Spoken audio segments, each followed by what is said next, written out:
नमस्कार जय जगन्नाथ। आज वीडियो को मुझे स्वागत करुच्ची। आज मुझे भृंगराज पत्र उपकारिता विषय नहीं आसी काश रोग भृंगराज कौन भूमिका रही से विषय में आज आपको कहवाक चाहूँगी। तो जदि आपण मानकर ठंडा काश सीजन रे ठंडा सीजन रे बा सर्दी सीजन रे आपण मानक काश लगी रोता है तो आपण मैंने कौन करेंगे भृंगराज पत्र रस बाहर करदे।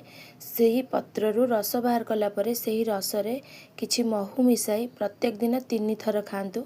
अति बेस 3 थर खातु एवं सप्ताह पर्यंत लगातार खातु। देखिए आपणकर काश पूरा भल हो। भृंगराज अनेक औषधीय गुण रही। मुझे आपन को पूर्व वीडियो मानक केशपाई जितेबाला मुझे वीडियो छाड़ी से भृंगराज गचर औषधीय विषय कही भृंगराज ऑयल किपरि घरे बनइब भृंगराज को किपरि आपण मैंने आपण केश उपर अप्लाई कर। तो मुझे आज आपण मान से भृंगराज गछ को नहीं आउ गोटे सुंदर उपचार नहीं आसी।